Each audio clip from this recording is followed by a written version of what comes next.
ಎಲ್ಲ ಅಕ್ಕ ತಂಗಿಯರಿಗೆ ಈ ವಿಡಿಯೋವನ್ನ ಸಮರ್ಪಣೆ ಮಾಡ್ತಾ ಈ ವಿಡಿಯೋಗೆ ಸ್ವಾಗತವನ್ನ ಕೋರ್ತಾ ಇದ್ದೀನಿ. ಎಲ್ಲಾ ಮಹಿಳೆಯರು ಈ ವಿಡಿಯೋವನ್ನ ನೋಡ್ಲೇಬೇಕು. ಯಾಕೆ ಅಂತ ತಿಳ್ಕೊಬೇಕಾ?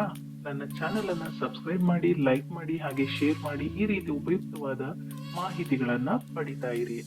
ಇವತ್ತು ನಾನು ಯಾವ ವಿಷಯದ ಬಗ್ಗೆ ಮಾತಾಡ್ತಿದ್ದೀನಿ ಅಂತ ಅಂದ್ರೆ ಗರ್ಭಕೋಶದ ಸಮಸ್ಯೆಗಳು, ಅದರಲ್ಲೂ ಮುಖ್ಯವಾಗಿ ಗರ್ಭಕೋಶದ ಕ್ಯಾನ್ಸರ್ ಹಾಗೂ ಇತರೆ ಗರ್ಭಕೋಶದ ಸಮಸ್ಯೆಗಳಾದ ಫೈಬ್ರಾಯ್ಡ್ಗಳು, ಎಂಡೋಮೆಟ್ರಿಯೋಸಿಸ್ ಮತ್ತು ಗರ್ಭಾಶಯದ ಹಿಗ್ಗುವಿಕೆ, ಈ ಎಲ್ಲಾ ಸಮಸ್ಯೆಗಳ ಕುರಿತಾಗಿ ಇವತ್ತು ನಾವು ಮಾತಾಡ್ತಾ ಹೋಗೋಣ. ಮುಖ್ಯವಾಗಿ ಈ ಸಮಸ್ಯೆಗಳು ಉದ್ಭವಿಸೋದಕ್ಕೆ ಕಾರಣ ಏನು, ಅದು ಪರಿಹಾರ ಏನು ಅನ್ನೋದನ್ನ ನೋಡ್ತಾ ಹೋಗೋಣ. ಹಾಗಾದ್ರೆ ಇವುಗಳನ್ನ ಮುಂಚಿತವಾಗಿ ತಡೆಯೋದಕ್ಕೆ ಸಾಧ್ಯ ಇಲ್ವಾ? ಇವುಗಳನ್ನ ಮುಂಚಿತವಾಗಿ ಗುರುತಿಸೋದಕ್ಕೆ ಆಗೋದಿಲ್ವಾ? ಯಾಕೆ ನಮ್ಮ ಮಹಿಳೆಯರು ಇತ್ತೀಚಿನ ದಿನಗಳಲ್ಲಿ ಈ ಎಲ್ಲಾ ಸಮಸ್ಯೆಗಳಿಂದ ಬಳಲ್ತಾ ಇದ್ದಾರೆ ಅನ್ನೋದನ್ನ ನೋಡ್ತಾ ಹೋಗೋಣ. ಮುಖ್ಯವಾಗಿ ಗರ್ಭಕೋಶದ ಸಮಸ್ಯೆ ಕಂಡು ಬರ್ತಿದ್ದ ಹಾಗೇನೆ ಮೊದಲು ಪರಿಣಾಮ ಬೀರುವುದೇ ಹೆಣ್ಣು ಗರ್ಭಿಣಿಯಾಗೋದ್ರಲ್ಲಿ ತೊಂದರೆ ಉಂಟಾಗುತ್ತೆ. ಎರಡನೆಯದಾಗಿ ಅಸಹಜ ರಕ್ತಸ್ರಾವ ಉಂಟಾಗುತ್ತೆ. ಮುಟ್ಟಿನ ಸಮಯದಲ್ಲಿ ವಿಪರೀತ ರಕ್ತಸ್ರಾವ ಆಗುವುದು ಮತ್ತು ವಿಪರೀತ ನೋವು ಕಾಣಿಸಿಕೊಳ್ಳೋದು ಕೂಡ ಉಂಟಾಗುತ್ತೆ. ಮತ್ತು ಹೊಟ್ಟೆಯ ಊತ, ಪುನರಾವರ್ತಿತ ಮೂತ್ರಕೋಶ ಸೋಂಕುಗಳು, ಅಂದರೆ ಪದೇ ಪದೇ ಮೂತ್ರಕೋಶದ ಸೋಂಕಿಗೆ ಒಳಗಾಗ್ತಕ್ಕಂಥದ್ದು, ಅಸಹಜ ಯೋನಿ ಡಿಸ್ಚಾರ್ಜ್ ಅಂದ್ರೆ ವೈಟ್ ಡಿಸ್ಚಾರ್ಜ್ ಹೆಣ್ಮಕ್ಳಲ್ಲಿ ಏನಾಗುತ್ತೆ ಅದು, ನಂತರ ಸಂಭೋಗದ ಸಮಯದಲ್ಲಿ ನೋವು ಉಂಟಾಗುವುದು ಮತ್ತು ಸಂಭೋಗದ ನಂತರ ರಕ್ತಸ್ರಾವ ಆಗುವುದು, ಆಯಾಸ ಮತ್ತೆ ಪದೇ ಪದೇ ಜ್ವರಕ್ಕೆ ತುತ್ತಾಗುವುದು, ಇದೆಲ್ಲವೂ ಕೂಡ ಗರ್ಭಕೋಶದ ಸೋಂಕಿಗೆ ಒಳಗಾಗಿರ್ತಕ್ಕಂತಹ ಲಕ್ಷಣಗಳು. ಹಾಗಾದ್ರೆ ಚಿಕಿತ್ಸೆ ಮತ್ತೆ ಪರಿಹಾರಗಳೇನು ಅನ್ನೋದನ್ನ ನೋಡ್ತಾ ಹೋಗೋಣ. ನೀವು ಈ ರೀತಿಯ ಯಾವುದೇ ಚಿಹ್ನೆಗಳು ಕಂಡು ಬಂದಲ್ಲಿ ಮೊದಲಿಗೆ ಏನು ಮಾಡಬೇಕು ಅಂತ ಅಂದ್ರೆ ಹತ್ತಿರದ ವೈದ್ಯರನ್ನ ಸಂಪರ್ಕಿಸಿ ಅವರಿಂದ ಸೂಕ್ತವಾದ ಚಿಕಿತ್ಸೆಯನ್ನ ಪಡೆಯುವಂತದ್ದು. 35 ವರ್ಷ ಮೇಲ್ಪಟ್ಟ ಪ್ರತಿಯೊಬ್ಬ ಮಹಿಳೆಯೂ ಕೂಡ ಪ್ರತಿ ವರ್ಷ ಪ್ಯಾಪ್ಸ್ಮಿಯರ್ ಪರೀಕ್ಷೆಯನ್ನ ಮಾಡಿಸುವುದು ಕೂಡ ಗರ್ಭಕೋಶದ ಕ್ಯಾನ್ಸರ್ನಂತಹ ಕಾಯಿಲೆಗಳನ್ನ ಮುಂಚಿತವಾಗಿ ಪತ್ತೆ ಹಚ್ಚೋದಕ್ಕೆ ಸಹಾಯ ಮಾಡುತ್ತೆ. Precaution is better then cure ಅಂತಾರಲ್ಲ, ಹಾಗೆ ರೋಗ ಬರೋದಕ್ಕೂ ಮುಂಚೆ ನಾವು ಯಾವ ಕ್ರಮಗಳನ್ನ ಅನುಸರಿಸಬೇಕು ಅನ್ನೋದನ್ನ ನೋಡ್ತಾ ಹೋಗೋಣ. ಮೊದಲಿಗೆ ಆಹಾರ ಪದ್ಧತಿ.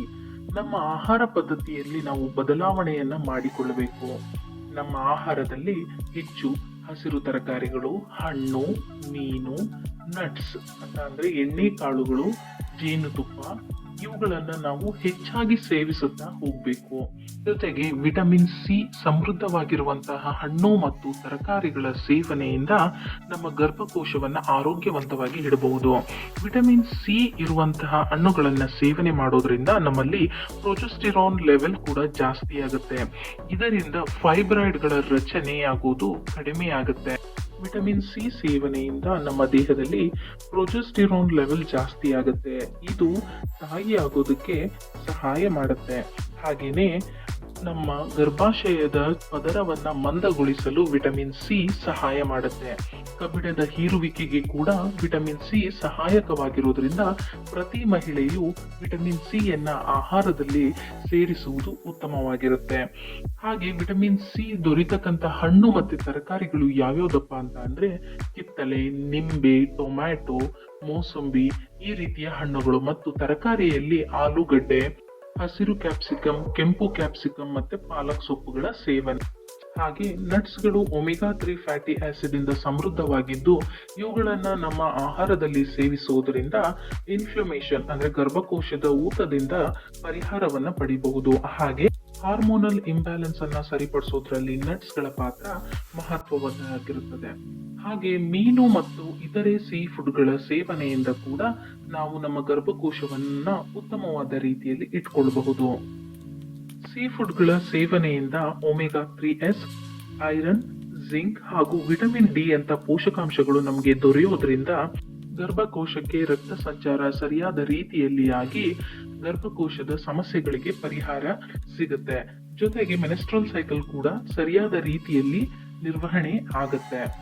ಜೊತೆಗೆ ಡೈರಿ ಪದಾರ್ಥಗಳ ಸೇವನೆಯಿಂದ ಕೂಡ ನಮ್ಮ ಯೂಟರಸ್ ಅನ್ನ ಅಂದ್ರೆ ಗರ್ಭಕೋಶವನ್ನ ಆರೋಗ್ಯಯುತವಾಗಿ ಇಟ್ಕೊಳ್ಬಹುದು. ಡೈರಿ ಪದಾರ್ಥಗಳಲ್ಲಿ ವಿಟಮಿನ್ ಡಿ ಮತ್ತು ಕ್ಯಾಲ್ಸಿಯಂ ಇರೋದ್ರಿಂದ ಇದು ಫೈಬ್ರಾಯ್ಡ್ಗಳ ರಚನೆಯನ್ನ ತಡೆಯುತ್ತೆ. ನಿಯಮಿತವಾಗಿ ವ್ಯಾಯಾಮವನ್ನ ಮಾಡೋದ್ರಿಂದ ಶರೀರಕ್ಕೆ ರಕ್ತ ಸಂಚಾರ ಸರಿಯಾಗಿ ಆಗಿ ಗರ್ಭಕೋಶದ ಜಾರುವಿಕೆ ಈ ರೀತಿಯ ಸಮಸ್ಯೆಗಳನ್ನ ತಡೆಯಬಹುದು. ಮುಖ್ಯವಾಗಿ ಶರೀರದ ಕೆಳಹೊಟ್ಟೆಯ ವ್ಯಾಯಾಮಗಳನ್ನ ಮಾಡುವುದರಿಂದ ನಮ್ಮ ಗರ್ಭಕೋಶದ ಆರೋಗ್ಯವನ್ನ ಸುಧಾರಿಸಬಹುದು. ಈ ಎಲ್ಲಾ ನಿಯಮಗಳನ್ನ ಪಾಲಿಸ್ತಾ ಸದಾ ಖುಷಿಯಾಗಿರಿ, ಆರೋಗ್ಯದಿಂದಿರಿ ಅಂತ ಹೇಳ್ತಾ ಇವತ್ತಿನ ಸಂಚಿಕೆಯನ್ನ ಮುಗಿಸ್ತಾ ಇದ್ದೀನಿ. ಧನ್ಯವಾದಗಳೊಂದಿಗೆ ಥ್ಯಾಂಕ್ಸ್ ಫಾರ್ ವಾಚಿಂಗ್. ಅಗತ್ಯ ಇರುವವರಿಗೆ, ನಿಮ್ಮ ಅಕ್ಕ ತಂಗಿಯರಿಗೆ ಈ ವಿಡಿಯೋವನ್ನ ಶೇರ್ ಮಾಡಿ.